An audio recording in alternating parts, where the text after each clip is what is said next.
Thank you all so much for being here. My name is Ben Reno Weber. I am the Metro Council person for District 8.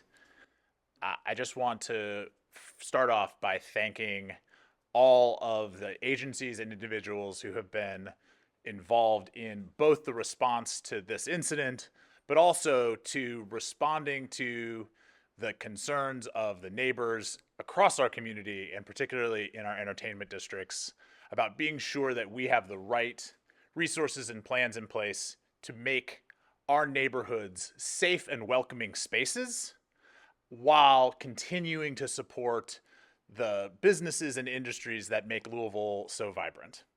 So thank you all so much to our folks at LMPD, at ABC, with the mayor's office, and also to the neighborhood associations, the restaurant association, who have been so proactive and positive in their engagement in this. We're really grateful to all of you. I'm going to hand off now to Director Brad Silvera, who's going to talk a little bit about what is going on with ABC. Thank you, sir. Hello, everybody. My name is Brad Silveria. It's Silveria. I'm the Director of Louisville Metro Alcoholic Beverage Control. Today I'm going to talk a little bit about, I'll keep it very brief about what happened this previous weekend. That incident is under investigation, and so we're going to keep our comments very brief, and any questions about the investigation for now will be deferred to LMPD. I did want to talk about a proactive initiative that took place last week involving a anonymous tip that took place with ABC. And this tip was related, I'd say, I've got some dates here. On August 15th last week, we'd been investigating a tip of illegal alcohol storage in the Fern Creek area at 5620 Bardstown Road, and it was Unit B.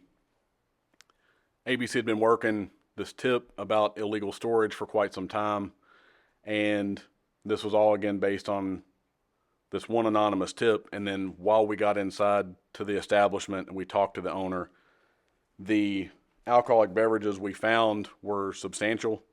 It was a really large amount, and it ended up coming back to an illegal storage by the club Afroconza, and we criminally cited a gentleman by the name of Bernard Babot, and that was again 8/15 of 2024. And what I'm wanting to get at and why this connects is an anonymous tip came through to ABC, and no tip is too small for what we're trying to accomplish, and the information was very relevant for us. And I would say I want to put out the number. If there's an alcohol crime tip, and this is not to cut into LMPD's crime tips or active in progress crimes, this is just something that's a crime tip that might, you see something, say something. If you see it, you act upon it. We call that the alcohol crime tip. It's 574-3591, option 4. And that'll go through to the ABC officers on duty. It goes through as a voicemail attached to an email. We all keep our computers in our vehicles. And that one little tip came through, and we seized 55 cases of alcoholic beverages that were stored illegally. And with that, I would say I'm going to turn this over to Major Rivera at LMPD. He can discuss a little further, but and we'll save questions for the end. Thank you. Major Rivera. Thank you. My name is Major Arnold Rivera, R-I-V-E-R-A. I'm the commander of the Major Crimes Division. I'm here to give a brief update on the 5th Division's enforcement detail in and around the entertainment district in Councilmember Weber's district. So far, they've made 27 felony arrests, have served 25 arrest warrants, seized 8 firearms, and recovered 4 stolen vehicles. Overall, in the 5th Division, crime is down around 6% for the year. The men and women of this department work tirelessly to reduce violent crime and to protect the most vulnerable in our community. We remain steadfast in our commitment to reduce violent crime. From the time of the incident a few weeks ago in the 900 block of Baxter Avenue through the days after the incident, the investigators in the homicide unit worked tirelessly to identify, locate, and apprehend the suspect. The investigators were not alone in this. The Criminal Interdiction Division worked alongside our homicide investigators And this highlights the team-centered approach of the department to work together to bring justice to the victims and the families of violent crime. Our department is committed to work with all of our partner agencies in Metro government and external partners to help make Louisville a safe and vibrant city for all. And with that, I'll turn this over to Lieutenant Les Skaggs. He's the commander of the Homicide Division, who will give you a brief update on the incident on Baxter Avenue.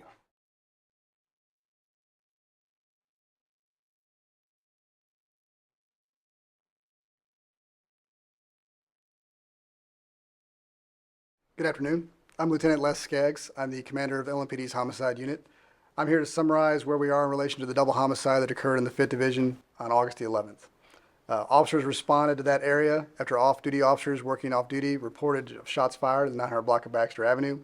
Everything that occurred that morning occurred outside. There was no activity that occurred inside the businesses in the 900 block of Baxter. Through our investigation, it was determined that there were 2 separate incidents. Ultimately, from these 2 incidents, 3 people sustained gunfire. The first, Monte Wade, was transported by EMS to the University of Louisville Hospital, where he was declared deceased. The second, Michael Batchelor, who was pronounced deceased on scene.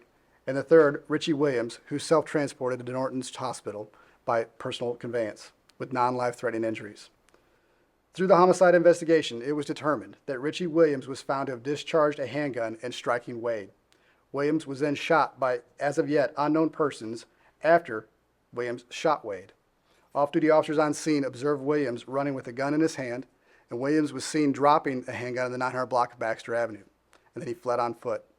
Detectives responded to the hospital, and we recovered the same clothing that he was wearing when he was observed by the off-duty officers.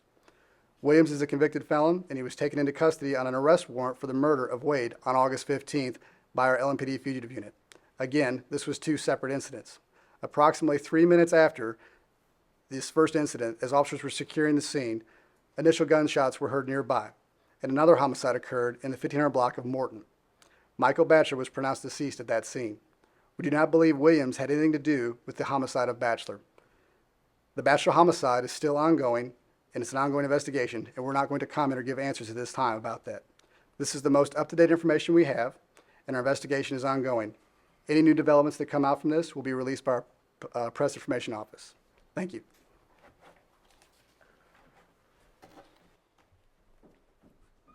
Thank you. So if there are 2 takeaways here that we want to be sure that everyone understands, first off, there's being a robust and significant response to these 2 separate incidents that happened a couple of weeks ago. Second, the concerns of community members are being heard and responded to by proactive work up and down all of our entertainment corridors in coordination of these agencies and others. We'll take a couple of questions at this time. So the person you arrested for allegedly shooting on the Baxter Avenue incident was also one of the victims? Yes, that's correct. Richie Williams was one of the victims reported that he had been shot and was at the hospital. Through the investigation, it was determined that Richie Williams had fired a shot striking Wade, which ultimately killed Wade, and then as of yet, undetermined persons shot Richie Williams after he shot Wade. Some kind of gang war or escalated violence with these people? So Louisville has a gang problem. Some members of the community have associations with gangs. Some are full members of gangs. We're not in a position where we're going to make that determination as far as this incident that occurred on August 11th was in fact gang related. We are in the position that it was a violent criminal act, and we are investigating that fully. We are going to take appropriate action and bring all parties involved into custody. In the department to control this gang violence? Again, as I stated before, the department is steadfast in its commitment to reduce violent crime, and that is working with our partners, our government partners, state and local and federal partnerships, including Group Violence Intervention Agency, as a team to address violent crime and put forth our best effort in a holistic manner to address violent crime, address the perpetrators of violent crime, and do so in a constitutional manner without causing any harm to those that are not involved. Because we owe it to the community to give our very best to have a safe and vibrant community for everyone in Louisville.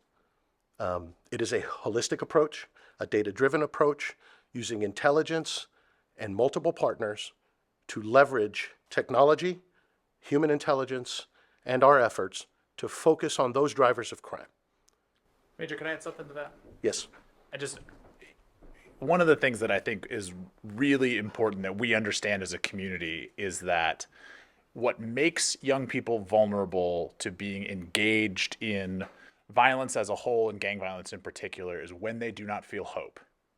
And when we fail to invest in the programs and wraparounds and services that support those families, this is the natural result. The last report by the Greater Louisville Project made extremely clear that our community's disinvestment in programs that target youth that are disconnected or at risk of becoming disconnected, you can track a couple of years later the upsurge in engagement and disengagement in the activities that we want and don't want young people to be involved in. And it's why it is so important that we as a community, we as Metro Council, be funding programs like Kentuckiana Works, like our gun violence intervention programs, like Youth Build, and like the programs that wrap around JCPS, so that we're not facing these sorts of issues in the future. You know, they say the best time to have planted a tree is 20 years ago, and the second best time is today. So I just want to be clear that we need to be doing all the things that we are doing to address the immediate issues that we are facing. And we need to be looking and investing in the future.